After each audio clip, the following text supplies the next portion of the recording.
Halo Sobat SN semuanya, jumpa lagi dengan Bang Kowi di sini. Dan di video kali ini Bang Kowi ingin nunjukin sebuah informasi penting dari BKN ya. Jadi ini terkait perubahan jadwal pelaksanaan seleksi CSN tahun anggaran 2023. Jadi buat teman-teman nih, khususnya yang lagi berjuang untuk menjadi seorang SN di tahun ini, lagi mencari informasi terkait pengumuman kok nggak nemu-nemu, padahal kan kemarin katanya tanggal 17 sudah mulai dibuka pengumumannya. Nah, ternyata ini ada perubahan jadwal nih. Jadi yang semula dijadwalkan tanggal 17 September sekarang menjadi tanggal 19 September.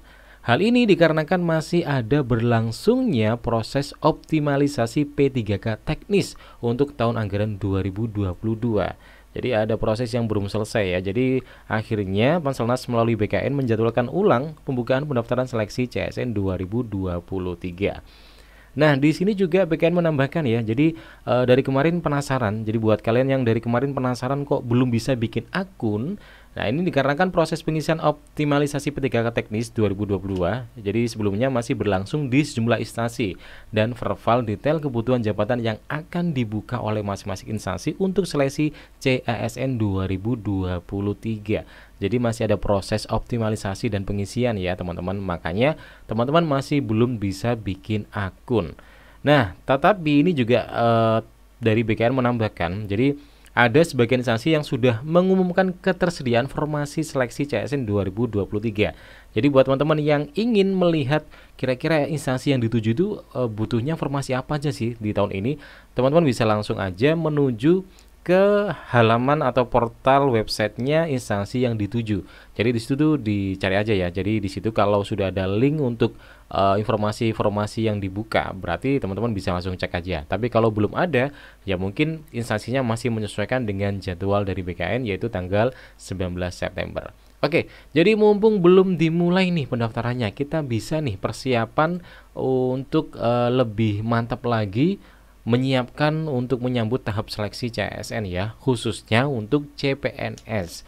Nah, ini teman-teman akan saya berikan sebuah wawasan terkait seleksi CSN khususnya CPNS. Kalau P3K hampir serupa ya, yang jelas nanti teman-teman untuk ASN-nya ada tahap administrasi yang harus dilewati.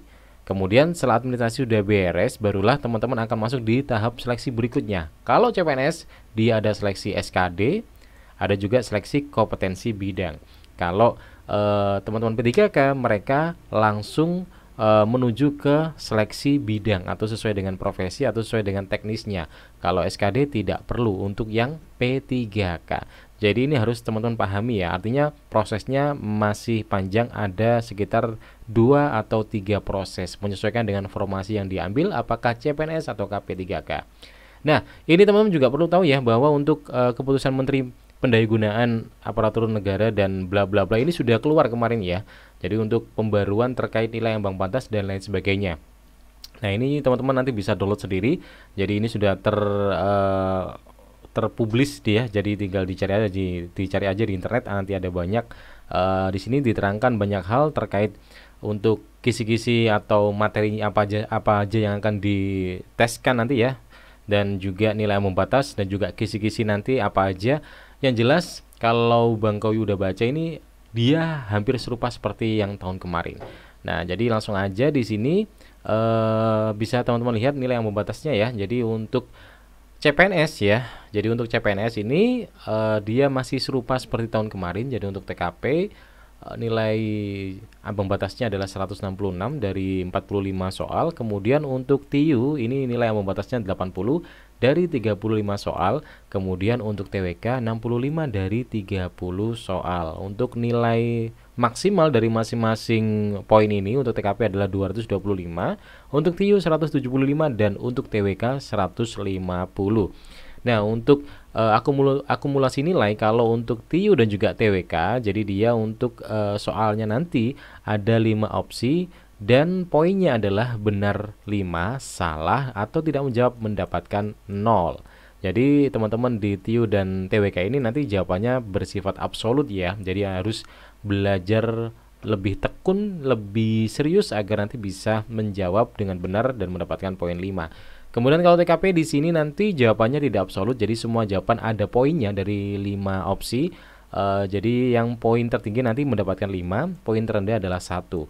Jadi kalau tidak menjawab nanti malah mendapatkan 0. Jadi jangan sampai teman-teman tidak menjawab ya. Ya, di sini nanti teman-teman akan dites kemampuan pribadinya. Nanti kapan-kapan kita akan bahas di YouTube-nya Bang Kowi terkait TKP, TIU dan TWK.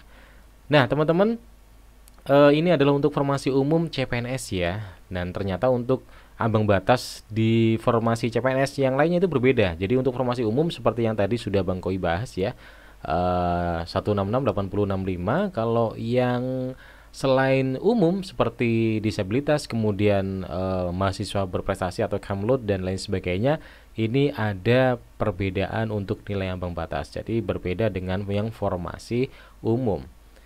Nah, selanjutnya ini kalau terkait kisi-kisi ini tidak hampir sih ya, tapi mirip dengan tahun yang kemarin. Jadi masih sama ya. Jadi ada 3 yang akan diujikan untuk para calon CSN-nya.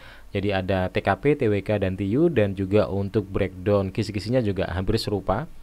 Jadi ada untuk TKP ada pelayanan publik, kemudian jejaring kerja, sosial budaya, TIK, profesionalisme, dan anti radikalisme.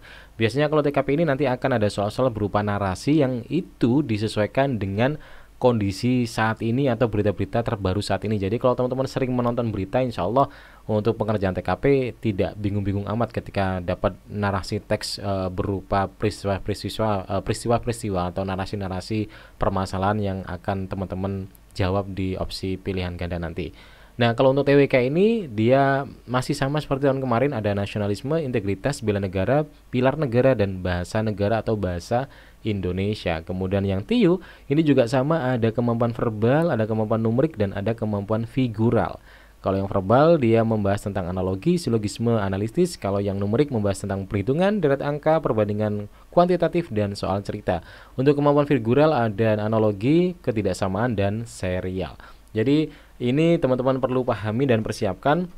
Untuk masa kini itu banyak banget bimbel online yang dia itu menyediakan platform untuk teman-teman belajar di situ. Jadi sangat sangat mudah sekali untuk mengakses tempat untuk belajar bagi teman-teman. Jadi tidak ada alasan untuk tidak bisa melakukan seleksi CSN pada tahun ini ya. Jadi mungkin itu yang bisa saya berikan informasi terkait seleksi CSN dan perubahan jadwalnya ya.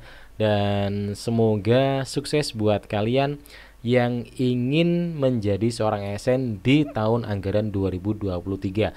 Saya doakan semoga seleksinya lancar, mulai dari seleksi berkas, kemudian seleksi kompetensi dasar dan kompetensi bidang untuk yang CPNS. Untuk yang P3K semoga administrasinya langsung lancar dan langsung untuk seleksi yang bidang atau profesinya bisa juga nilainya tinggi, melebihi passing grade dan akhirnya menjadi P3K di tahun ini juga.